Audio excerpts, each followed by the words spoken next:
وهمام انبلا صاما ودكام اما كما يوم يابصحن يابصحكم እግዚአብሔር በፍስሐ ወበሰላም ይሁዳ አስቆሮታዊ ዘቃልዕት ምስጢራዊት መዓልቲ استفتخم ناግዚአብሔር ቤተሰብ ናዲና ቅድስተ ቅዱሳን ድንግል ማርያም መፍቀርቲ ከመይጸንሕኩም አሜን ተኹሉ ዝኽል ቅዱስ አምላኽና እግዚአብሔር ነዛዕለት ዚኣ በሰላምን በደሓንን አጽንሑ ናብዛ ቅድስት መዓልቲ ዝበጽሕ ዕድመ ስለዝዓደለና ቅዱስ አምላኽና እግዚአብሔር ካብሎሚ ክሳብ ዘላለም ስሙ ዝኸበረን ዝተመስገነን ይኹን ዛዕለት ዚኣ ምስጢራዊት መዓልቲያ ወንጌላዊ ቅዱስ ማቴዎስ ኣብ ምዕራፍ 26 ፍቅድ 14 ከም ዝጠቀሶ ኣዝዩ ዝደንቕ ታሪኽ ኣብዚ ቅዱስ ቦታ ኣብዚ ቅዱስ ቃል ኣቀሚጥልና ይርከብ ናይዚ ታሪኽ ዝጽሓፊ ወንጌላዊ ቅዱስ ማቴዎስ እዩ ወንጌላዊ ቅዱስ ማቴዎስ ነዚ ታሪኽ ዝጽሕፍ በአድናቆትን ብዝገርምን ይጽሕፎ ናይ ሮማ ወታደራት ሊቃነ ካህናት ሽማግለታትን ብዙሕ ህዝብና ኸቲሉ ዝመጸ ካብ 12 ሐዋርያት ሓደ ዝኾነ ይሁዳ በመንባሩ ኣዝዩ ብዘደንቕን በመገራምን ዝተጻሕፈ ወንጌል ተባሂሉ ዝነገረሉ እዩ ምኽንያቱ ወንጌላዊ ማቴዎስ ይሁዳ ጽቢቕ ይፈልጦ እዩ እግዚአብሔር ኣብ ዘደንቕ ምሕረትን ተኣምራትን ዝገበረሉ بفقر زحقف منبار يفلط نيرو بز مخنيات زخا كاب سبعان كاب دق مزامورتو مريصو كافتم بلوصات تباهيلو مستصوع 10 كلت حواريات قصر 5 خون كم زغبرون يفلط نيرو سلازي ماتيوس وانجيلاوي نزي قدوس قال زخصحفن كله بادناقوت زصحافو مننتنا يهودا يفلط سلازنبري نيرو مخنياتو صلاء يهودا حزوم زمص فتوت ክርስቶስ አይነበሩን صلاءت ክርስቶስ የምንይሩ እሙኻ ንخقتلون ንخሳቂውን ብዙሕ ጽዋትዎ መከራ ኣብልዕልዩ ምእንቲ ኸውርዱ ብዙሕ ቅርሕንትን ቁጣዓን ዝዶልይዎ ዝነበሩ ጸላእቲ ጸላኢ حزوم እንተ ዝመጽ ነይሩ መከራ ኣይመኸበደን ኩላህና ከም እንፈልጦ መከራ ወይ ድማ ንመከራ ከቢድ ዝገብሮ በፈታዊ ኸኸውን ኮለዩ ንነፍሲ መከራ ዝኸብዳ ፈታዊ ዝበለቶ ጸላኢ አኮይኑ ኽትረኹ ኸላ ጥራይ ስለዚ ኣብዚ ዕለት ዝተፈጸመ ድማ ነይሩ እዚ ግን በመሰረቱ ካብ ጥንት ጀሚሩ ዝነበረ እዩ ኣብ ናይ ብሉይ ኪዳን ታሪኽን ምልከትን ከለና ዮሴፍ فتاوي مالت فتوتي إلو بزصوعهم بتم 11 حواتو قبل الإزوردو كلنا نفلتينا أوريزة فترت معرف 30 شوعتن كاب قصر 10 كلتك ساب 30 تشعتن بزعبات التاريخ زينو صراق ميتلنايو نسو بفقر قربو من كلو نسوم بصلي قربو نبرو نسو بلوهات قربو من كلو نسوم جنا بتنكل قربو نبرو سلازي أحوات يوسف قناعات هاي نبرون أحوات يوسف لباو فقري نبرومن دقهم بمثلي نت فقر زتملئ وشتهم جن بقرح انتم بقيمتان زتملئ سبات يمنيرو እግዚአብሔርም በአር نعسرتو كلتا نجد إسرائيل بعسرتو كلتا أبوتات مسريتوا بيتا كريستيان دما بعسرتو كلتا آئمات تباهيلو مستتصوعو 10 كلتا حواريات يتمسريتا أبولي كيدان كنا بحديث كيدان زغبرو سينيرو بولي كيدان بعسرتو كلتا نجد حديث كيدان دما بعسرتو كلتا حواريات سلازي زوم 10 كلتا حواريات ناي بيتا كريستيان آئمات وي دما يعنود نمخان زتصوعو سلازنبرو ክርስቶስ ለይቲ ምስማዓልቲ ብዘይ ዕረፍት ዝደኽመሎም የምነይሩ ካብዞም 10 ክልተ ሐዋርያት እተሓደ ድማ ንጸል ኣብዛ ዕለት እዚኣ ኣብ ዕለት ሐሙስ ጸላእቲ ኣኸትሉ ጸላእቲና መርሐ ንጎይቱ ኣሕሊፉ ምእንቲ ክብ ናብ ቤተ ጸሎት ናብ ጌተ ሰማኒ ዝመጸ ስለዚ እቲ ጸላእታ ኣኽቲሉ ናብ ጌተ ሰማኒ ዝመጸ ካፍቶም 12 ሐዋርያት ሓደ ዝነበረ ይሁዳ እዩ ነይሩ መድን ዓለም ክርስቶስ ንደቀ መዛሙርቱ ምስጢር ገሊጹሎም ነይሩ ከም ዘመናውያን መምሃራን ምሂሮም ዘፋኑና ንሱ ግን ንደቀ መዛሙርቱ ከም ኣይነበረን ምስኡ ከሓድሩ ዝፈቀደሎም ናብሩ ከይተረፈሪኦም ከም ዝመሃሩ ንምግባር ኣብ ዝወዓሎ ክውዕሉ ኣብ ዝሓድሮ ከሓድሩ ዝገብሮም ዝነበረ እዚኣቶም እዮም ነይሮም ኢየሱስ ክርስቶስ ንዕኦም መምህር ጥራሕ ይነበረን እንታይ ደኣ ተባሂሉ ንሱ በረኸቶም ሰላሞም ሕይወቶም ይነሩ ቅዱሳን ሐዋርያት ብዙሕ ተስፋ ዝገበረሎም ካብ ብዙሕ መከራ ዘድሓኖም እኳ እንተነበሩ ነገር ግን ካብ 12 ሐዋርያት ሐሙስ ምሸት ንጎይቱ ኣሕሊፉ ዝህብ ኮይኑ ተረኸበ ማቴዎስ ወንጌል ምዕራፍ 26 ፍቅድ 17 ስለዚ ዝካበልና ይሁዳ ግን እንታይ ኮይኑ እዩ ንጎይቱ ብ30 ብሩር ኣሕሊፉ ክህቦ ደልዩ 30 ብሩር ካብ ጎይቱ ክረክብ ይኽእል ስለዘይነበረ ዲ ንምንታይ እዩ ካብ ጎይታ ንላዕሊ ን30 ብሩር መሪጹ ዝሕቶ ዝግቡእ መልሲ ክረክብ ስለዝግብኦ ብዝርዝር ሓሳባቱ እንዳረኣና ይከንከይዲና ይሁዳ ካብቲ ዝገርም ግን ከይጎደሎ ሓደ ኮይኑ ዝተረኸበ ሰብ ነይሩ ሎሚ ኩላህና ከም እንፈልጦ እግዚአብሔር ዘጎደለሎም ነገር ዘይብሎም ግን እግዚአብሔር ዝሓድዎ ብዙሓት እዮም ገንዘብ ከይጎደሎም ጥዕና ከይጎደሎም ትምህርቲ ከይጎደሎም ናብ ስልጣን ከይጎደሎም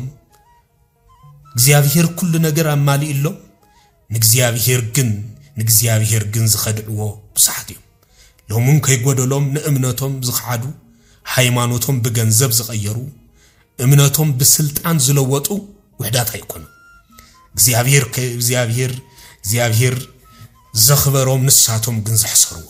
እግዚአብሔር ካብዚ ሰውረና ለቱ ስብሐት ስለዚህ ይሁዳ 3 ዓመት ሙሉ መስከፍአቱ ዝቅመጥ ዝነበረን ንጎይቱ ዘይተጠቀመሉን ሰብ ሓደ በዚ ምኽንያት ዝደማ ናቶም ናብ ቤተ ክርስቲያን ቀሪቦም ሃይማኖት ሒዞም ንእግዚአብሔር ከይተጠቀምሉ ዘመኖም ዝሕልፍዎ ምሳሌ ኮይኑ ተቀሚጡ ምስ ምሕረት ወሃቢና ተቀመጠ ንምሕረት ዘይተቀበላ ምስ መፈዋሲ ዝኾነ ጎይታ እና ተመላለሰ በሕሙም መንባር ዝመረጸ ዝተረግመ ሰብ ይሁዳ ነይሩ ክፍአቱ ድሕሪ 3 ዓመት ምጭእቲ አጋጣሚ ክሳዕ ዝረክብ ተጸቢው አፍታ ምጭእቲ ሰዓት ናይ 3 ዓመት ክፍአቱ ዝገለጸ ይሁዳ ጎይታ ዘፍቅሮ ዝነበረ ስለዘይ ፈለጦ ዘይኮነስ ንሱ ፍቅሩ ንኹሉ ማዕረ ስለዝኾነ ነይሩ ናይ ኢየሱስ ክርስቶስ ፍቅሪ አፍልጠት ዝተመስረተ እዩ ምክንያቱ ንምንታይ እንተዳይልና ንሱ ፈሊጥና ይዘፍቅረና ሰባት እንተ ፈሊጦምና ይጸሉና እንተ ዘይፈሊጦምና ይፍቅሩና ጸላእቶም ስጋዕ ዝቀትልዎም አፍቂሮም ዝነብሩ ስለዘይፈልጦም እዮም እግዚአብሔር ወልድ ኢየሱስ ክርስቶስ ግን ነትጽፋሕ ንግሆ ንሞት አሕሊፉ ዝህቦ 3 ዓመት ሙሉ አቂፍዎ ምሕረት ገይሩሉ ካብዛ ሓሊፉን ተንበርኪኹ አእጋሩ ሓጺቦ ይደንቅና አምላኽና ፍቅሪ ስለዚህ ዘይፈልጦን እዩ አፍቂርዎ ክንብላይ ንኽድኒና ምኽንያቱና ፈለጡ አፍቂርዎ ሞዳ ንምንታይ አቀዲሙ ከይፈለዮ እና ፈለጦ ስቂልዎ ክንብል ንኽዲና ንምንታይ አቀዲሙ ዘይፈለጦ ስከ ንምንታይ ኢልዎ ክንብል ንኽዲና ዝሕቶዚ ካብ ኩላህና ዝለዓሊ ነገር ግን ተስፋ ይቆርጸሉን እግዚአብሔር ስጋዕለተ ሞትና ተስፋ ዘይቆርጸልና አምላኽ እዩ ወለድና ካባና ተስፋ ምሳአኑ ተስፋ ይቆርጽልና ከቤት ይሰጉና ፈተውትና በአና ምንት ከይጽረፉ ካባና ይርሕቁና ቤተሰብናውን አፍት በخፍ ግብርና ዓለም ዝመዘነትና ግዜ ይፍንፍኑና እግዚአብሔር ግን ብዝበለጽ ይቀርበና ንሕና ግን ጽባት ከም ዝቀትሉና እናፈለጥና ፈተውትና ክንገብሮም አይንኽእልኒና ሚስጥሮም ዝፈለጥና ላማዓልቲ ነዞም ሰባት እዚያቶም ፍጹም ጸላእቶም ንኸውን ናትና ፍቅሪ ምስ ናይ ክርስቶስ ፍቅሪ በፍጹም ዘመዛዝኖን ዘመሳስሎን ነገር ይብሉ ምኽንያቱ ናይ ክርስቶስ ፍቅሪ ፍጹም ዮሐንስ ወንጌል ምዕራፍ 2 ፍቅድ 25 ምስ ይሁዳ ዝመጹ ሰባት ዕላማ ነይሩዎም ይሁዳ ግን ዕላማ ዘይነበሩ ሰብ ነይሩ 3 ዓመት ሙሉ ንከንቱ ተመላሊሱ ንስግን بتخكل بز مخنيات زقا كاب عالم ويدما كام منفس حاونت كون زي كاله علامة زي نبورو سب كوينو ترخيب نساتهم علام كفو كوان تنبري نعلام زنوبرو جنيرو يهودا جن نعلام زنبر السبعي نبرن ننوي حق زي النات تالله مالت ننوي حق زي النات تالله كس النح مدو مالت مدبو كوان تنين انت زي نبري እግዚአብሔር አሞዳታ ግን ነዚህ ዘቅ አለ ሰዓት አኺላስ አቃሊዑይ እግዚአብሔር ንመምሰልት ሰባት ዝቀጽዑም ዕድሚኦም ድማ ዝሕጽረሉ ግዜ ኣሎ ይሁዳና ይዚኦም ናይቶም ንኸብዚአቶም ዘአመሰሉ መምሰልት ሰባት ምሳሌን አብነትን ከውና ቀሚጥወይ መምሃር ጊሩን ተጠቂምልዩ ስለዚህ ሎሚ መምሰልት ሰባት ዕድልናን ዕድሜናን ፍጻሜ ዝረኽበሉ ግዜ ኣሎ ዕድሜና ዝሐጽረሉ مسلينتنا دما زقال علو معلتلو نرأسنا كابزخ نعقب يقبعنا حموس مستراويت معلتيا نسلست عامت ملوء زتصوري نا يهودا بحر زقال عت لومون نزمنات زتخولك فانا نزمنات زتخولي قبل على እግዚአብሔር ዘለና ጽልኢ قبل على ቤተ ክርስቲያን ዘለና ምጽራር زقال علون ዕድሜና ዝሐጽሩልን ግዜ ኣሎ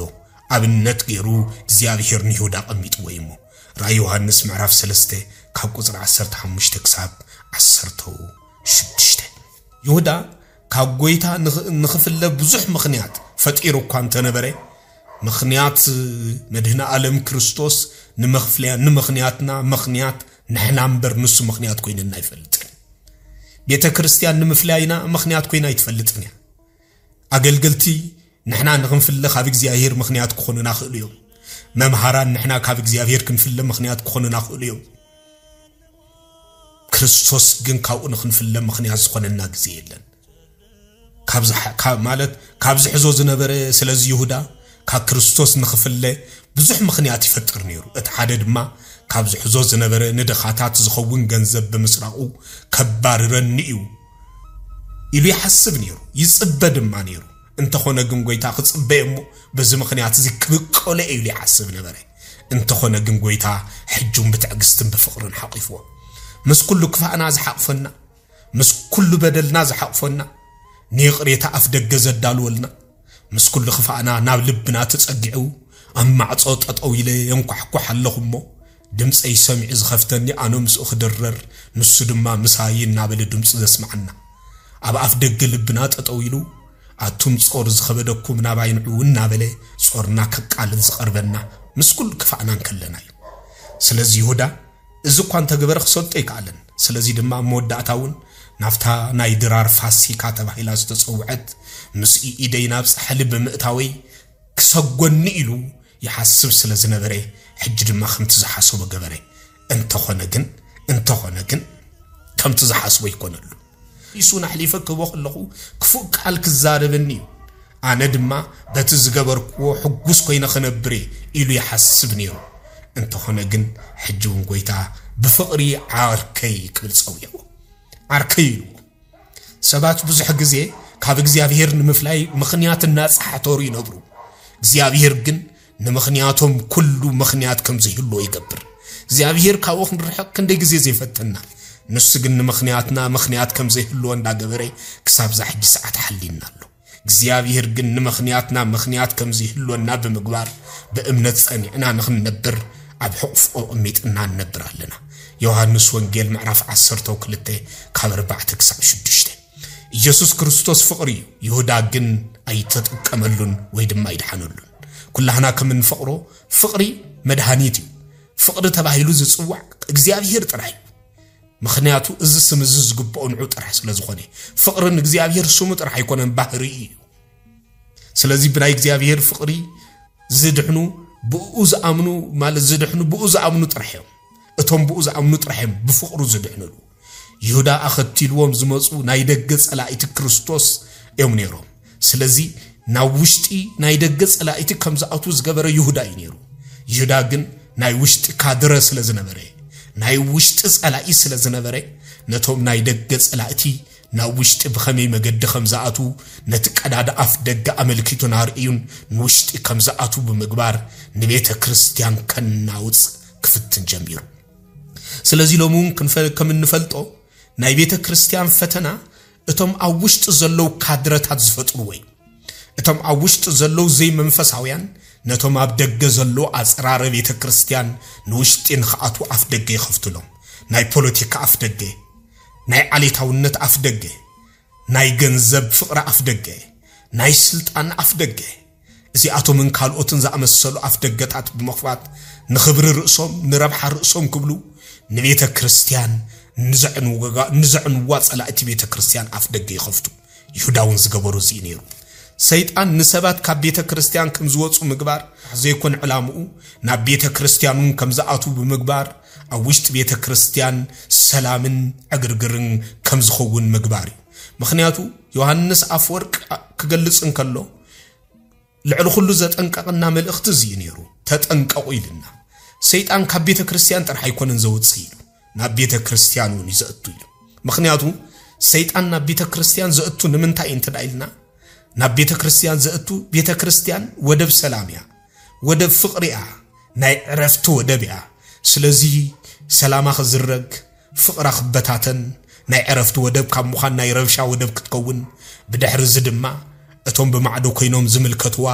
እዛ ኣብ ኣኸም ዘየሎ ተመልኪቶም ካብ ኣክርሕቁ ካብ ፍቅር ኣምላኽ ክኽብልሉ ካብ ሃይማኖት ምእንቲ ክወጹ ሰይጣን ኣብ ውሽጢ ድማ ናቱ ተልእኾ ዝፍጹም ይእቱ ስለዚ እዚ ስለ ዝገብር ዮሐንስ አፈወርቅ ተጠንቀቁ ይሉ ንውሽጢ ንሰይጣን ንምእታው ኣፍ ደገ ንኸፍት ናይ ሰይጣን መልእኽተኛታት ከም ይሁዳ ምእንቲ ኸይንኸውን ስለዚ ኣብ ቤተ ክርስቲያን ንሪኦም ኩሎም ዝተጻረዩኦም ኣይንብልኒና ዝተመርጹን ኣይኮኑን ምኽንያቱ ኩላህና እንጻረየላን እቶም ምሩጻት ካፍቶም ዝተኣከቡ ዝሕሮ ኢላ ናይ ክርስቶስ ምጻእ ጥራሕ ስለዚ ይሁዳ ናብ ጎይታ ክመጽእ እንከሎ ብዙሕ ህዝቢ እናመርሒ ናብ ጎይታ መጽእ ኣስተውዕሉ ዕላምኡ ግን ጎይቱን ምስቃል ዳኣ ነይሩ እምበር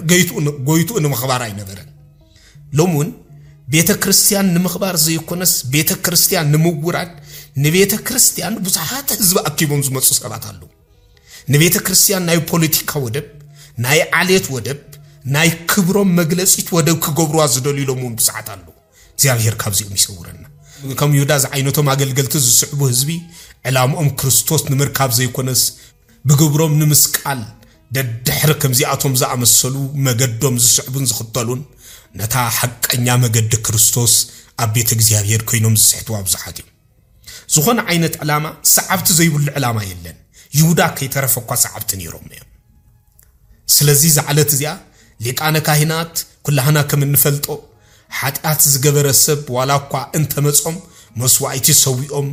ናብ እግዚአብሔር ዝልምኑ ምስ እግዚአብሔር ዘተዓርቁዮም ነይሮም ማለት ኣብዚ ማለት ብቀጥታ ኣብዚ ከም ንዕዘቦ ግን ኣብዛ ዓለት እዚኣ ዘቃልዕቶ ሚስጥር እንታ ነይሩ ግን ነቲ ንጹህ ዝኾነ ከም ገበነኛ ገይሮም ከም ዝቕተል ንምግባር ንሳቶም ደድሕሪ ይሁዳ እንዳተኸተሉ መጽኦም ናይ ካህናት ኣማላድንበር ዳኛ የለን ክንምልከት እንከለና ግን ከም ዓርጎም ኮይኖም ዘይተረኽቡ ሊቃነ ካህናት ዝተገልጹላ ናይ ዚኣቶም ሚስጥር ዘቃልዕት እዛ ሚስጥራዊት መዓልቲ ሐሙስ ምሸት እያ ነይራ በቃ ከምቲ ዝኮንዎ ዝግባእ ኮይኖም ዘይተረኽቡ ሎሙን ከምቲ ዝግባኦም ኮይኖም ዘይተረኽቡ ኣገልገልቲ ቤተ ክርስቲያን ንርእሶምን ቤተ ክርስቲያንን ዘጽርፉ ንብዙሕ ሰብ ካብ ቤተ ክርስቲያን ከም ዝኽብልልን ካብ ፍቅር ክርስቶስ ከም ዘርሐቁን ዝገብሩ ይሁዳውያን ዝኾኑ አገልገልቱ ብዙሓት እዮም እግዚአብሔር ካብዚኣቶም ይሰውረና ብተወሳኹን ሽማግለታት እንተዳ ተመልኪትና ፍትሕን ዕርቅን ንኽህሉ ዝጣበቁን ዝቃለሱን ዕርቅ ድማ ዝመስርቱ ኣብ ማእከል ዕፅሊ ዕርቅ ዝመስርቱ ፍቅሪ ከም ዝሰፍን ዝገብሩ እዮም እቶም ዕርቅ ክሰፍን ክቃለሱ ዝውዕሉ ሎሚ ግን ሰላም ክቐትሉ ናብ ክርስቶስ መጽኦም ምኽንያቱ ክርስቶስ ሐቀኛ ሰላምና እዩ ሰላም ይሓድገልኩም ኣለኹ እታ ኣነ ዝህበኩም ሰላም ግን ዓለም ከም እትህበኩም ሰላም ኣይኮነን ኢሉ ንሱ ሐቀኛ ሰላምና ኹም ምዃኑ መስጊርልና እዩ ኣብ ትንቢተ ኢሳይያስ ምዕራፍ 9:6 ውን መስፍን ሰላም ክብል ፀዊዕዎ እዩ ንሱ ናይ ሰላም ምንጭ እዩ ዘዓለም እዚኣ ሐቀኛ ሰላማ ዘሎ ኣብ ክርስቶስ እዩ ስለዚ ነቲ ሐቀኛ ሰላም ንዑ ክሕዙ ንዑ ክቐትሉ እቶም ዕርቅ ክመስርቱ ዝግብኦም ሰላም ከስፍኑ ዝግብኦም ሽማግለታት ሕጂ ግን ሰላም ክቐትሉ ናብ ክርስቶስ ደድሕሪ ይሁዳ እናሰዓቡ ክመጽእ ከለዉ ንርኢ بزعبا فتحكم ما قوتو زوعلو شماقلتات لو مجن حق خسقلوها مزيا حق ينتر أتسقيلا شماقلتات قبرون واقازي واللي خون نحق زسقلو شماقلتات نسلام زسقلو شماقلتات زترعيولا اتا مستراويت مع التحامس مشهد يعني قلنا من تاي قتلوا اليوم كريستوس قتلوا زدلليو تقند مخنيات انتايو نمن تايون يسوس كريستوس زغبرو زنبره ناي قدسنا نابرا ات مخنيات زي امبار ات زغبرو زنبره ناي قدسنا نابرا نعوم زوقسن زحفرن سلا زنبره نعو كساب زي طفو نساتهم دروتهم نفيحهم كنبرو يخلو اي نبرون سلاز بز مخنيات زي نغبروم زحفرت بغبرو كريستوس نغبروم بغبرو زغسص كريستوس تشقريروم اما اكل حزب خمس خدو بسنكي كفؤاتهم من غبروم كوينوم سلازنبرو بخفؤ غبروم دروتهم نفيحهم نخخدو نت بغبرو بقدسنا نز عالم زي از قدسان ناي كلاتنا ابنتن كوينو تغلص كريستوس قتلو نيروم سلاز نت قدوس ناي قدسنانا كلو ارعيا زخونه كريستوس نعوم انت خسقلو حاموس مشات ددحر تكدع زخونه يهودا الناس عبنا كريستوس مسيح مخنيات هيوتهم كله بمسلينت زمرح هيوت زنبروم تعبيت زتملأ هيوت زنبروم نغزيابير بمسلينت نهزو زتاللو نغزيابير كم حقنياتات አገልገልተ ተመስሎም ዝግለጹ በመስሊነት ዝተሸፈነ ህይወት እና ነበሩ ስለዝነበሩ ኢየሱስ ክርስቶስን ዘቃልዑ ህይወቶም ምእንትን ሳቶም ንዑከጥፉና ክርስቶስ መስለም ስለዚህ ኢየሱስ ክርስቶስ ትምርቱ ጥራህ ዘይኮነ ህይወቱን ንመምሰልትን ትዕቤተኛታትን ተግሳጽ ስለዝነበረ ንሳቶም አቅድሚ ጠጠው ኩብል አቅምን በቃትን አይነበሩን ናይሎም መማራን ናይሎም ሰበኽቲ ናይሎም አገልገልቲ በትምርቶም ክክሱጽና ይኽልዮም አብ ህይወት ናብራናን አብ ህይወት ባህልናን ብዙሕ ጉድለት አበገልገልቲ ስለስተመልከትናውን ንቀሽ ዝገበሮ ቀሽ ዝበሎ ዳንበር ዝገበሮ ይትግበርና በልናን ንምስሊና ክርስቶስ ግን ኮም ይነበረን ክርስቶስ ንኃጢአተኛታትን ንትዕቢተኛታትን ዝግስጾም ዝነበረ በትምርቱ ጥራህ ይኮነን በግብሩ ኸይተረፈይ ምክንያቱ ንሱ ትሑት ይነሩ ቅዱስ ይነሩ መምሰል ይነበረን ሎሚ ቤተ ክርስቲያን ቅድስናን ዓለም ዘሕፍር እንተ ዘይኮይኑ ገና ዝተረፋ ነገር ከም ዘሎ ኢና ንርዳ አስተውሉ ቤተ ክርስቲያን ይልና ንጽውዖ ቤተ ክርስቲያን ዝብል መጽውዕ ስም ንማይበረ ምእመናን ከይተረፈውን ስለዝውክል ስለዚህ እዚ ቃል እዚ ንምእመናን ይወክልና አገልገልት ቤተ ክርስቲያን ይወክል ኩልና ምስል ክርስቶስ ንበበልና ኮይና ክንርከብ ከም ዝግባአና እቲ ንጽውዕ ልስም ወዓል እኮ ይሕብረና ስለዚህ ነዚ ምስል እዚ ካብ ይሁዳዊ ምስልነት ነፃ ዝወፀ ሕብረተሰብ ካብ ምስልነት ይሁዳ ነፃ ዝወፀ ዓለም ካብ ይሁድነት ካብ ምስልነት ይሁዳ ነፃ ዝወፀ ምስሊ ኣብዚ ዓለም እዚ ኣክርአ ስለዝደለየ ክርስቶስ ንይሁዳ ናይ ሙስሊያ ሰባት ኣብነት ከም ዝኾን ገይርዎ ስለዚህ ሎሞ ህይወትና ንዓመፀኛታት ሸማቀቁን በኽፉእ ግብሮም ከም ዝሓፍሩን ዝገብር ዲዩ ወይ ውን ዝግስጽ ዲዩ ዋላስ ከመይ እስኪ በትክክል ንርእስና ነፍስ ወከፍና በዛ ምስጥራዊት ናይ ይሁዳ ሙስሊነት ዘቃልዐት ናይ ሽማግለታትን ሊቃነ ካህናትን ሙስሊነት ይወዘዋረደት መዓልቲ ነፍስ ወከፍና በዛዕለት እዚ አስከን ርእስና ንፈትሽ ይሁዳ ናይ ነፍስ ወከፍና ህይወት መፈተሽ ምእንት ኾኒ ክርስቶስ ኣብነት ገይሩ ቕሚጡ ስለዚህ ይሁዳ ኢየሱስ ክርስቶስ ናብ ዝነበረሉ ስፍራ እና መርሖም በቀጥታም ብድፍረትን ክመጽ ጀሚሩ ሙስሊያት ሰባት እታ መዓልታ ዘቃልዑላ መዓልትም ሰአኸለ ደፋራት ስለዚህ ዘለናዮ ቦታ ስለዚህ ድማ ዘለናዮ ቦታ ዝፈልጡ ፈተውትና ጥራሕ ስለዝኾኑ ይስበዝ ምኽንያት እዚ ነቶም ናይ ክርስቶስ ጸላእቲ ክርስቶስ አበይ ከም ዘሎ መሪሕዎም ዝመጸ እቲ ናይ ቀረባ ፈታዊ ዝነበረ ይሁዳ እዩ ዘለናዮ ስፍራ ጥራሕ ዘይኮነ ጸላእትና ፈተውትና ወይ ድማ ቀረብትና ዘለናዮ ስፍራ ጥራሕ ዘይኮነ አይናይ ቃል ንልብና ከም ዝሰብረናን ከም ዝወጋእናን አጽቢቆም ይፈልጡ ስለዚህ ናይ ፈታዊ ክህደት ናይ ካህናት ጭካኔ ናይ ሽማግለታት ፍትሕ ምግዳል ዝሕዝን ልቢ ማለት ዝሕዝንን ልብ ዝሰብርን እኳ እንትኾነ ኢየሱስ ክርስቶስ ግን ነዚ ሁሉ ብትዕግስት ስዒሩ ወይ ምክንያቱ በዚ ሁሉ እኳ ተፈተና نخلو نسعر كوينا خنركب كم زقبعنا كمهرنا سلازدليه سلاز يهودا جنا مدري كي وجح جنا يهودا جنا مدري كي وجح زخلصلو يقداو شأنو جنا خي مالت جنا شأنو كي جدفه زبلع مجبي كعجرور وكي ورده سلمات تقول بيبو بس ألا تقويت وتعجبو قويتا نابزنا برلو سفرة بدفرت زمت دفار سبينير كم وقعي ويد ما كم تجبو سلست عمز دخملو يهودا دك أمزامورت أخذتي لخمت صيد أمبر سألاتين قتلتن أخذت قويت وأخذتي لخمت صيد بعين برد لمن بزح بيت كريستيان زد خمت اللهم بيت كريستيان بزح واجا زخفلت اللهم نبيت كريستيان جن سألات أخذتي لهم كواز مصو وحدات هيكونون لومي اتوم زبزحنا بيت كريستيان سألاتي بيت كريستيان بزح واجا زخفلت اللهم إذا قال زيك عندت علامانا يهودا مقام يكونن برقصون بسنك كفو قبرو كاب سقو حليفو بنفسو ناتقص عزنا برزولو سيب يهودا نتقن بحرم بر عدل كم زي يكون بنصور ما انت خنفلتي زام عالت زيا يهودا نت بحرم بر عدل كم زي يكون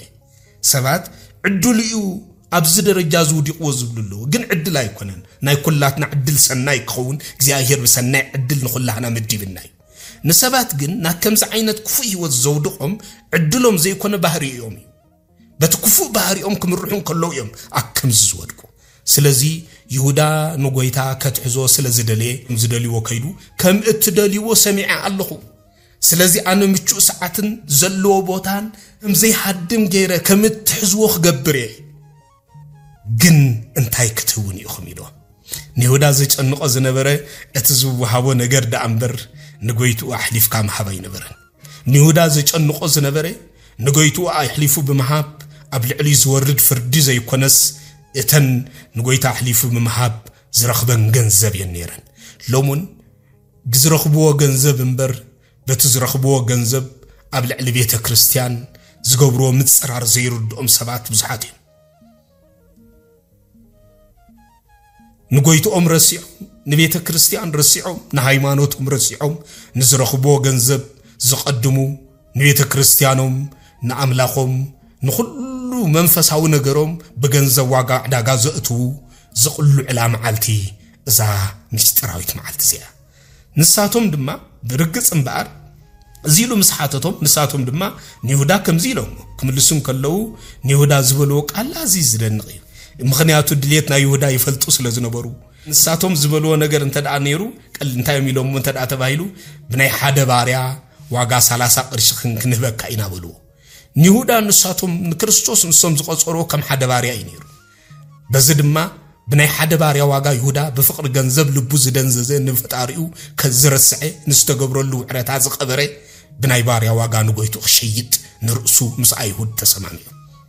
አዝዩ ገርሚ ይደንቅ يهودا نقويتو كما يجيرو بناي باريا واقع يشوط أزبل حتى حتى نغلي انت خونجن لومون بزبل لعن ستن نقويتو بناي باريا واقع يشوط أو سبعة وحدات يكونون عزيم ساعات بزبل لعن نقويتو يشوطو بز ستن نقويتو يشوطو بز خدن نقويتو يشوطو بخبرين نقويتو يشوطو لومون وحدات يكونون يساو نحنت برسن ما نحنت بان كان برسنن ننستي قراس انجرا نخدون عنقل نزي اخبلي نبخرون شيطون اتكبر زركب الله يكرون شيطو هاريا قدس باولوس نتيموثيوس ودو زطنققون اتناي مودعታ ዘመን ከብዶም አምላኾም ነውሮም ክብሮም ዝኾኑ ሰባት ከምዝ መጹ ፈሊጡ ካብዚ አቶም ግና ህደምን ተጠንቀቅን ይልዎ ስለዚህ በዚ ምክንያት እዚ ሎሚ ካከምዚ አቶም ሰባት ንርእስና ክንሕሉ ካብ ይሁዳ ዝበልጽ አብነት ይብልና ገንዘብ ክሕዝ ከለው አብል ዕል ጎይቶኦም ዝኸርዑ በድፍረት እግዚአብሔር መንዩ እንታይ ከገይሩ ለይ ዝብሉ ሰባት ሎም ብጻዓት ነቲ ዝረኽቦ ዘበለ ኩሉ ብጻዕሮም ብጉልበቶም በኃይሎም ብጥበቦም ዘምጽዎ ዝመስሎም ሓዳሮም ካብ ጎይታ ንምፍላይ ምኽንያት ዝኾኖም ሰባቱን አለው ናይ ገሊኦም ምስገና እኳ ናብ ሓዳር ካይኣቶ ገና ብሕፀን ከለው ዝጅምር እዚ ሁሉም በዓር ናይ ባሪያ ዋጋ እዩ ንእግዚአብሔር ናይ ባሪያ ዋጋ ዝህብዎ ሰባት በዚ ነገር እዚ ንጎይቶኦም ክሕድዎን ካብ ጎይቶኦም ክፍለዩና የጸግሞም እዩ ስለዚህ ሎሚ ካብ ጎይታና ክንፍለ ምኽንያት ዝኾነና እንታይ እስኪ ንውሽጥና ንመርምር እዚ መሰረታዊ ነገር سلازم بار يهودا اتعنز سعمو نسو إمو حازو إلو نا يهوداويان ملكت يبوهم نيرو ماتيوس وانجيل معراف إسران شدش تنفق 40 شمونتن وانجيلاوي قدوس ماتيوس كتحفلنا نكله اتزقرم اتعنز سعمو نسو إلو اتعنز سعمو نسو إمو حازو إلو ملكت كم زهبهم بعدنا قوتن بعزيب زقرم هاقبابن قليس ويركب مخنياتو مسعم ناي فقر ملكت كون كله أبي يهودا مسبس حد قلنا يموت ملكت كوينا مخنياتو يهودا نقويتا زسعمي نقويتو إنو موت حليفهم انت كهبنبر سلزف قروينا برن سلزي لومون سبات فقراوي ملكت بزمسل النار أيو هيوات سب زدفو نفس دك سبا زدفو كابك زي أجير كم زفلز قبرو بزحاتهم بزياتهم من بقر أبنتهم يهوداي سلزي كل عينة مسعام ناي فقر مسعام كم زي كونه كابزي قدوس قال زخن رداي قال النايو مخنياتو يهوداويان ون نزي مسعام زي تتقيمهم اليوم سلزي الناس عامو زخصو عبا إنا قبلو دما كفاءات بدحري زبطونو سبات لهم بصحاتهم كرغبوخا خلو زسعموخا كرغبوخا نكلو كاباخا وصاي زفقرو كم زيلو زنغروخا بدحريخا غن نايصل افدغن نايصر ورزبطونو لكا لهم بصحاتهم كم زيوم عين السبات بخفاءاتهم طرح زفردو خيمسلنا بتسناي زخونه نغرون نناي بدل ملእختي ممحلالفي خون ممحلالف خمز خون سلازغبرو معنات ازنتايو مسعام ناي فقر مغلصيو نساتهم ግን ነዚ ናይ ፍቅር መግለጽን ናይ ጽልእ መግለጽ ስለስተጠቀምሉ በዚ ምኽንያት እዚ እግዚአብሔር በዝ ኸይተረፈኽ ወርዶም መምሰልት ንኽፋአቶም ብሰናይ ነገር ሸፊኖም ብዙሕ ግዜ ስለዝገልጽዎ ከነለልዮም አዙ ይዘጸግመን ብዙሕ ግዜ በኸምዚ ዓይነት መለክዕም ዝገልጽዎ ይኹን እምበር ንውሽጥኻ ዘይገልጽ ደጋዊ ምንቅስቃስ ካፍቲ ዝገርም ንግዚ እምበር ኃይል የብሉ ኃይሉ ድኹም እዩ ግዝያዊ ከምዚአቶም ዓይነት ሰባት ግዝያውያን مسعام سناي كوانت هونه كاوشتي انت زي كوينو جن استوعبوا مسعام سناي نجاريو كاوشتي انت زي كوينو جن كاوشتي انت زي كوينو جن حايل يقولون حايلو دخوم يخون لو مبزحتنا عم مدرخ زي كونه بهوتنا دراما الناس رحنا نبرزل لنا سبات مغنى نفس وقفنا نهوتنا نفلطينا سبات لومي ناي دراما هيوت ناي مسؤولينت هيوت زنبرلو زلو زمن الزمن زي حقኛ ህይወት منبار ተሸጊሮም ዘነብሩሉ ዘለው ዘመን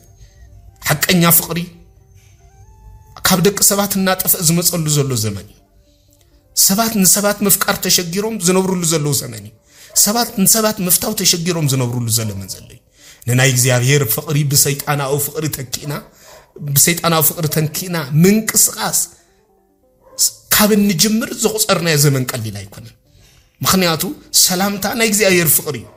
تعمه ببيناتكم تبعيلنا هنا أقداسينا أقوى بزيما خنبلن كلنا نحن تسعامو بسمناي زخونه مسعام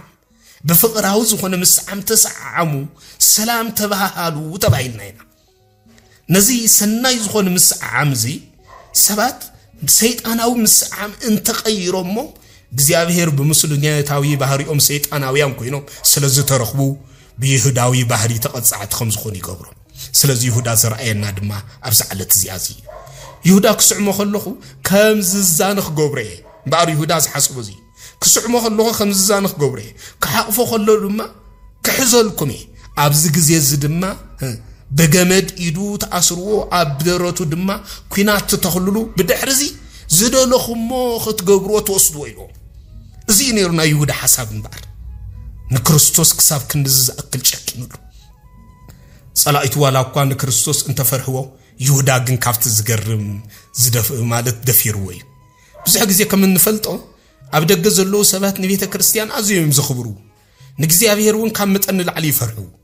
بعفدق بيت كريستيان كحلفو خلوه كحد أتوم سلزر رأيهم بيت كريستيان مسلام أزي خبدهم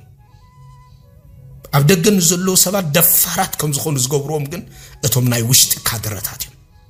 نبيت جزي أبيهر بدفرات كم زأتو زجبروهم نبيت እግዚአብሔር بدفرت او ውሽጥ ቤተ እግዚአብሔር ናይ ድፍረት ቃል ከም ዝዛረቡ ዝገብሩዎም ብዝረኸሰ ነገር ንኽመላሉስ ዓቅምን ኃይልን ዝኾንዎም መን እዮም ተልና እቶም ናይ ውሽጥ ካድረታት እዮም ሎምን እኮ ኣብ ነፍሲ ከፍ ኣብያተ ክርስቲያናት ንሪኦ ባህር እዚ ንቤተ እግዚአብሔር ከአቱ ርእሶም ዘድንኑ በፍርሃት ዝነብዑን ዝበኺን ዝነበሩ ምእመናን አውሽት ቤተ እግዚአብሔር ሕጅግን በድፍረት ክዛረቡ ንካህናት ክጸርፉ ንቤተ እግዚአብሔር ከም ገዝኦም መሲላ ክሳዕት ረአዮም ብዙሕ ዘይተደልየ ክፉእ ስራሕ ክሰርሑ ንቤተ እግዚአብሔር በዓሌቱን በፖለቲካን ከመቃቅሉ ዘየጸግሞም ሰባት ኮይኖም ዝተረኽቡ ናይዞም ሰባት እዚኣቶም ከም ናይ ይሁዳ መራሕቲ ካድረታት ኮይኖም ንውሽጢ ቤተ እግዚአብሔር እትዮም ደፋራት ከም ዝኾኑ ዝገበርዎም አገልገልትሎምን አሉ እግዚአብሔር ንኹላህና ዝፋረደልና ግዜ ግን አሉ ንኹላህና ዝፋረደልና ግዜ አሉ መብዛሕት ግዜ ንእግዚአብሔር ዝደፍሮ ዝፈልጦ ሰባት ይዝመስለና ግን አይኮነን ንእግዚአብሔር እንተ ዝፈልጦ ኔሮምሲ ነትናይ ክብሩ ንጉስ አይምሰቀልዎን ኔሮም ተባሂሉ ንአይሁድ ተነጊሩሎም ሐዋርያ ቅዱስ ጳውሎስ ንቆሮንቶስ ቤተ ክርስቲያን ኣብ ዝመስከረላ ምስክርነት አቀዳሚት መልእክቱ ምዕራፍ 2 ፍቅድ 8 እንተ ዝፈልጦ ኔሮም ነትናይ ክብሩ ንጉስ አይምሰቀልዎን ኔሮም ይልመስክሩ ዝመስክሩ ኔሮ እዚ ምስክርነት እዚ ስለዚህ ይሁዳ ንክርስቶስ ይፈልጦ ይነበረን ክርስቶስ ግን ይሁዳ ይፈልጦ ኔሮ ኢየሱስ ክርስቶስ ካብ ልብ ሲሞ ይሁዳ ግን በምስል ይነስይሞ ስለዚህ ናይ ክርስቶስ በልብ ምስዓም ናይ ይሁዳ ግን በምስልነት ምስዓም ዝተገልጸላ ምስጢራዊት መዓልቲ ሐሙስ ምሽት ያኔራ ይሁዳ ብኡን ኣብ ኢየሱስ ክርስቶስ ቀሪቡ ድማ ሰላም ንዓኻ መምህር ኢሉ ሰዓሞ ዘይተማሃረሉ መምህር ኢሉ ምስሙዑት ዝገርም እዚ ምስዓም ጥራሕ ከይመስለና ንዘስቅሎን አሕሊፉ ንዝህቦን ጎይታ ንዘይ ብትምኖ ድማ ንዘይ ተማሃሩሉ ጎይታ መምህር ኢሉ ጽይዎ ኩናት ሞት ሒዙ መጽዩ ክንሱ ንስ ግን ሰላም ንዓኻ ይኹን በመባል ሰላም ኢልዎ ይደንቕ ኩናት ሒዞም ዝመጹ ሰላም ንዓኻትኩም ግን ዝብሉ ሞት ሒዞም ዝመጹ ሰላም ንዓኻትኩም ኢሎም ግን ዝብሉ ጽልኢ ሒዞም ዝመጹ ሰላም ንዓኻትኩም ዝብሉ ግን ብዙሓት እዮም ደሞ እዚ ናይ ምስሊነት ማለት እዚ ድማ ናይ መምሰልቲ ሰባት ባህሪ እዩ لومن ناي سبات بحري كنرأ خلنا نزفتوه سب يفتوه كأمبال سلز تشجروا ناي مخري عقل قلوت علنا نابلو أب كل بطاطات ناي مخري عقل قلوت خفتن كله نرينا نزفتوه سب مفتاح تشجره انتي تمغرني النابلو سبات نزفتوه سب كمفتاح سلز تسقمو ناي مخري عقل قلوت كوها وزحتو سبات وزحتهم علم بخمسي عين السبات يعلق لي قزل لالون عمت ملو على زصنعو ناي فقر اللب ولدات زنببو أصيهم بزحتهم جن كخفقرو زي قالو نزصلقو سب جن عاو بزبل دمسي يفتوك كايكو بلخلو بنصر أبزازلنا عالم نعزبينا زلنا سلازي تزدن نقزيو يهودا قالون قبرون زي الرخبو ممثل سبينيرو كم زعين السب أمود داتا فتوتون اكزيابيهرن كاوي في الليوو ممثل سب لومي زسلوت أوكوان تمسلو صبح جناتو يكونتن ناي ممثل تسبات لما عنتيا صبحناتو ما يكونتن مخنياتو نصهم كاب اكزيابيهرن كافتوم ناي اكزيابيهر زفقرو سباتن زفلي سلزخون يسوس كريستوس جن بار يهودا قريبو سلامنا عخا يخون يلو مسعمو عركي زمس أكاد أكبر بليبل سلك على اسم اكزيابيهر استمسجن يخون قويتا حجون بيهودا يحفرلون عركي فتحوية يكبل صويهو يسوس كريستوس يفكرونيرو يهودا جن سلاي وخين مسيو فقر غاد حن زخيل جن كاب كلتي وجن انت خوين دا أمبر كاب حدا وجن ترح انت خوين يكون كاب حدا وجن ترح انت خوين جن كاب يهودا كن مهاري جبعنا مخنياتو قويتا نافكرو يهودا يسأل أصل زنبرة يهودا نناي قويتا فقري تتأكمل يهودا زت حتى فتاوي نمفتاوي مبرنير سلاي نمسلا يهودا يتفتون أي حتى انت خونا جن فتاوي نمفتاو تشجيرو لمون ناتناس أجمع سلاتنا نمفكر زي مفكرنا زي كونس فتوتنا خنا فكر زي مكالنا لمونكو سلاخا تاناي قدامي تحق سلايت خاص لا فتوت خافتو تبل كم زنبره تفلطيكم انا جن سلاتكم افكر قبل قويتا نغيرنايو اما توس وانجيل معرف حمشته انت خونا جن سبات لومي نوندو سلاتهم فتوتهم كخفقري تسقمون سلازي عزيز لنا فقر بفقري بفقر منفس مقبالو كوا بفتصم ايتخالنا نحنا لو مفتوتنا سلازخدعنا نحزون نشبط انكساب زطفعنا حزننا قطعنا ممزن تساين وزلو بزحاتنا قويتا جن اتو بزح زدخمل يهودا ولا كوا احليفو انتعبو نسجن عركي كلصويو عركي እግዚአብሔር ዘተንሳአና አንተ ሆይና ሸህና ይሞት ጉድጓዱ ቋ አንተ ተቋዓተ አይፍራህና ምኽንያቱ ንሱ ምሳናሉ ስለዚህ ይሁዳ ናይ ኢየሱስ ክርስቶስ ጸላእቲ ንዝኾኑን ቀተልቲ ነፍስን አኸቲሉን ኣብ ጌተ ሰማኒ መጽ ጌተ ሰማኒ ናይ ጸሎት ቦታ ያኔራ ንሱ ግን ናይ ረብሻ ቦታ ከምትኸውን ገይርዋ ጌተ ሰማኒ መድን ዓለም ክርስቶስ አክንዳ አዳም ኮይኑ ነፍሱ ካብ ሰብነቱ ነፍሱ ክሳዕት ጭርና ረሃጹ ድማ ናብ ደም ክሳዕ ዝቕየር ረሃጹ ክሳዕ ዘንጠብጥ ዝጸለየላ ቦታ ያኔራ አክንዳ አዳም አውያት ናብ እግዚአብሔር አቡ ዘቀረበላ አክንዱ ሁላና አውያቱ ዘቀረበላ ለመኑ ዘቀረበላ ግዜ ነራ ነዛ ቦታ እዚ አግን ናይ ሞት ቦታ ናይ ሸፋቱ ቦታ ናይ ሰርቅቱ ቦታ ናይ መምሰልቱ ቦታ ጊርዋ ይሁዳ ሎምኸ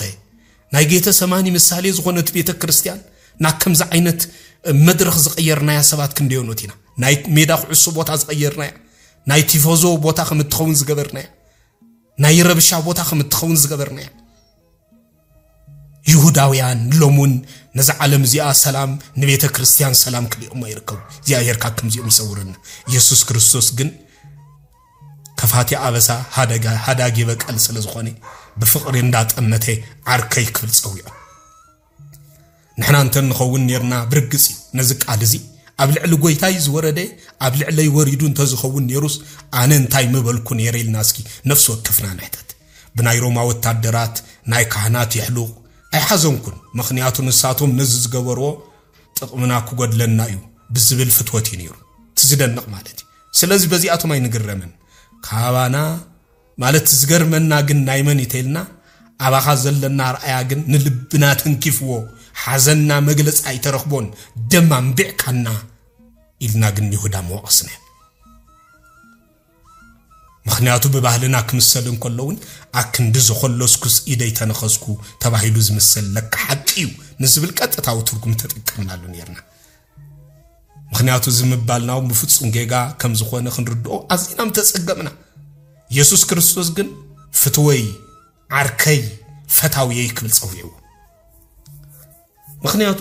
ኢየሱስ ክርስቶስ ቢሁዳ ሓዚኑሉ ዘይተጠቀመሉን ዘይተጠቀመሉን ንዝብቱንን ገንዘብ ንጎይቱ ምሻጡ በሐቅ ይሁዳ ዝሕዝን ይነሩ እቲ ዝሕዝን እምባር እዚ እቲ ዝገርም ሎሙን ብዙሓት ንዘይበልዕዎ ገንዘብ እምነቶም ዝሸጡ ንዘይተጠቀሙሉ ዝእክቡ ንዘይነብሩሉ ንዘንብሮም ጎይታ ዝኽሕድሉ ብዙሓት ዘደንጉጹ ሰባት ዝዓለምና ዚኣመሊ ኣላ 3 ዓመትን 3 ወርሕን ዝመገቦም ምስ ማለት ዘስተዮም ዝመሃሮም ብዘይ ሆስፒታል ዝሐከቦም ብዘይ ሆቴል ድማ ዝመገቦም ካብ ሕማሞም ዝፈወሶም ኣብ ሽግሮም ቀልጢፉ ዝደገፎም ጎይታ ደቀ መዛሙርት ግን ሓንቲ ደቂቕ እኳ ምስኡ ኣይተረኽቡን እታ ተጨንቕ ምስጢራዊት መዓልቲ ይሁዳ ንጎይቱ ሕሊፉ ዝሃበላ ደቀ መዛሙርት ድማ ንሞት ፈሪሖም ካብ ንበይኑ ገዲፎሞ ናብ ኢየሩሳሌም ዝተበተኑላ መዓልቲ ያኔራ በታ ሰዓት እዚኣ ወንጌላዊ ማቴዎስ ክጠቅስም ከሎ ምዕራፍ 26 ካብ 55 እስካብ 56 ከም ዝብል በታ ሰዓት እቲ ኢየሱስ ነቶም ህዝቢ ከም ንጉሒላ በስያፍን በብታርን ክትሕዙን መጽኹም ዕለት ኣብ ቤት መቅደስ ተቐሚጦም ይምህራ ይነበርኩን ኣይሓስኩምንን እዚ ኩሉ ዝኾነ ግና መጽሐፍት ነቢያት ምእንቲ ክፍጸም ይበሎም ሽዑ ደቀ መዛሙርት ኩሎም ሓዲገምዎ ሃደሙ ይብል ሓዲገም ሃደሙ እዚ ቃል ዝብሎም ዘሎ ሓይልኹም ኣይኮነን እዚ ዝገበረ እቲ ግዜ ስለዚ ኣኽለ እዩ ዝብሎም ነይሩ ካፍቲ ዝገርም 12 ደቀ መዛሙርት ፍቕሪ ክንዲ ናይ ክርስቶስ ፍቕሪ ይኸውን ስለዚ ነበር ኣዝዩ ዝገርም ኣዝዩ ደንቕ ስለዚ ይሁዳ ንግዚኡ ጸኒሑ ኢየሱስ ክርስቶስ ግን ዘለዓለም ነይሩ ይሁዳ ሞይቱ ክርስቶስ ግና ተንሲኡ መምሰልቲ ሰባት ንግዚኡ ዝነብሩ ይመስሉ ምስ ሞት ግን ትንሳኤ ይብሎም ሓቀኛታት ንግዚኡ ዝሞቱ ይመስሉ ትንሳኤኦም ግን ዘይሐልፍ ካብ ሙስሊያት ሰባትን ማህሮም ባርዚ ናይ ይሁዳ ናይ ስሙ ትርጉም ተተመልኪትና ምስጋና ማለት እዩ በሆፎ ግብሩ ግን ንስሙ ከይተረፈ ስለዚ ንስሙ ነትስም ከይተረፈ ከም ዝጽላዕ ስለዝገበሮ ሎሚ ቆልዓ ወሊዱ ይሁዳ ኢሉ ስም ዘውጻሉ ሰብ የለን ይሁዳዊ ባህሪ ዘለዎም ሰባት ስሞምን መቃብሮምን ዘጥፉ ዝተረግሙ ከም ዝኾኑ ድማ እዛ ምስጢራዊት መዓልቲ እዚኣ ሰቃልዕ ትዕለት ስለዚ ብጠቕልሉ ክንሪኦ ከለና ይሁዳዊ ባህሪ እንታይ እዩ ክንብል ንኸሊና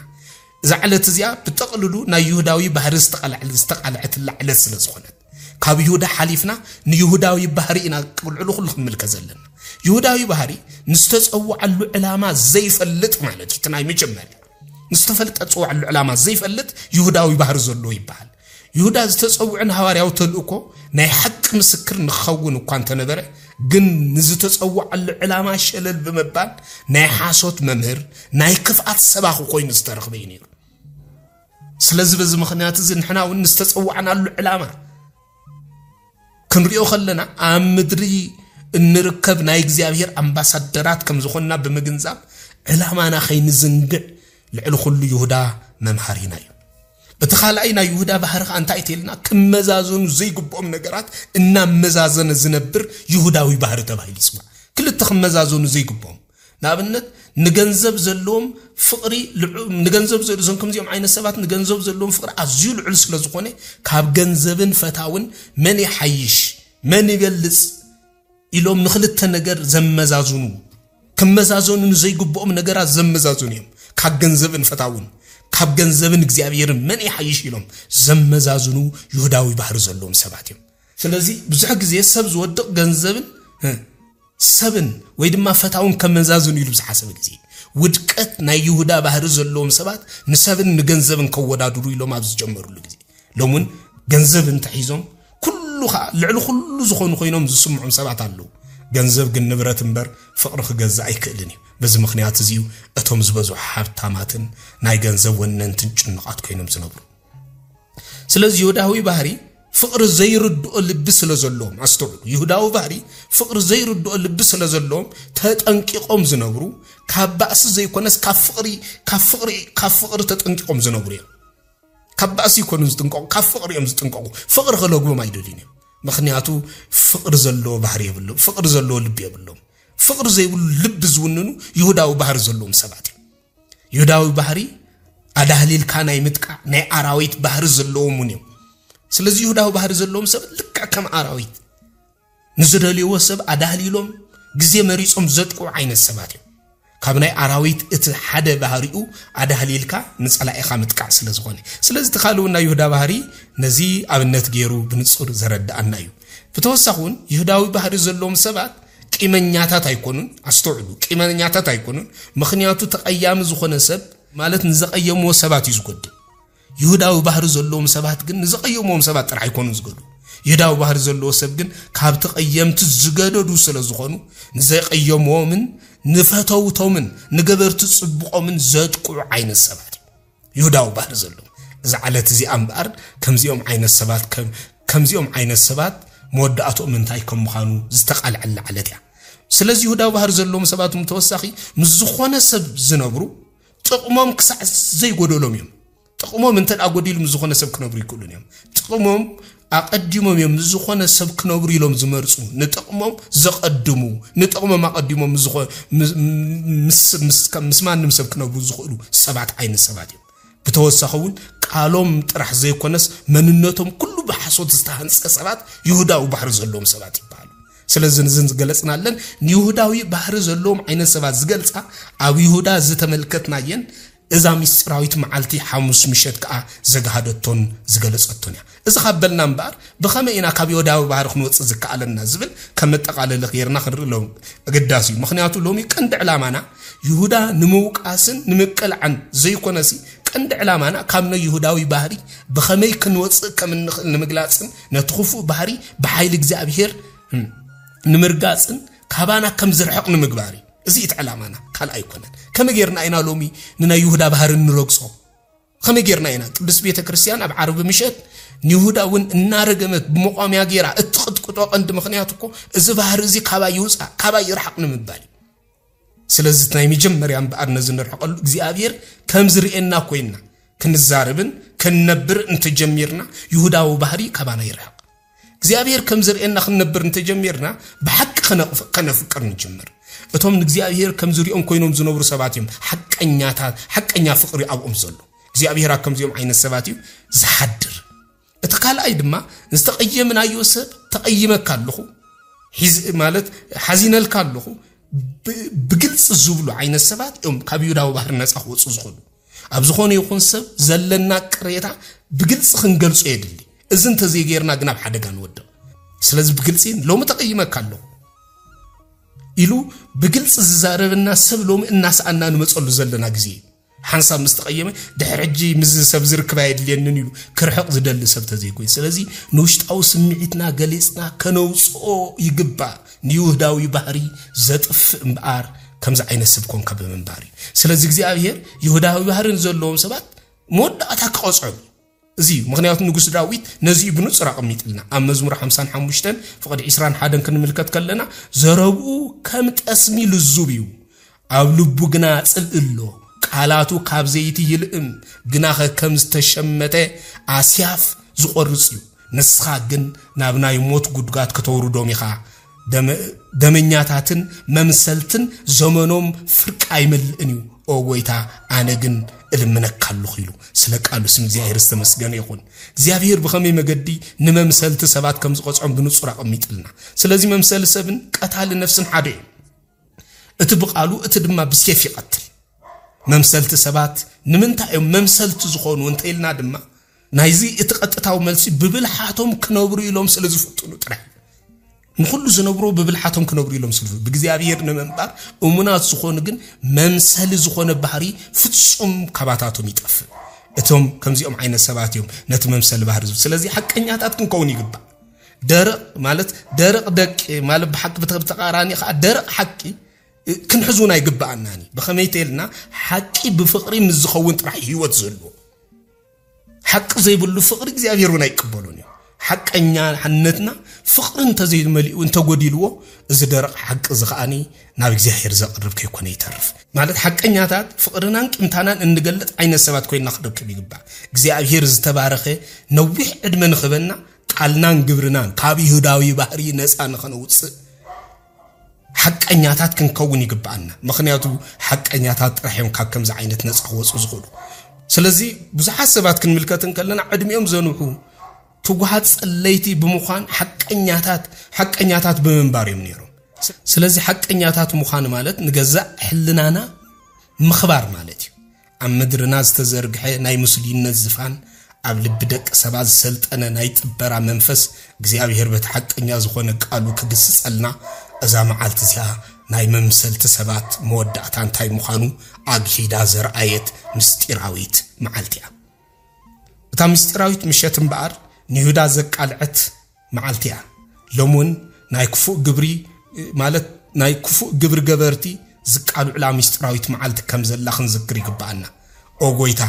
ቅድምታ መዓልቲ ኣድሕነኒ ከም እንብል ቅድምታ መዓልቲ ኣድሕነኒ እናበልና መንፈሱ ክልእኸልናን ካብ ምስሊነት ህይወት ብምውፃእ ነቲ ናይ ይሁዳዊ ምስሊነት ካብ ልብና ጓሕቂሉና ከነውፅእ እዛ መዓልቲ እዚ ኣብ ዘመንና ኩሉ መምሃሪት ክትኮነና ይግባእ መድህን ዓለም ክርስቶስ እምበኣር ንመምሰልቲ ሰባት ስዒሩ ነዛ መዓልቲ እዚኣ ናይ ጽድቅን ናይ በረኸትን መዓልቲ ከም ትኸውን ገይርዋ እሞ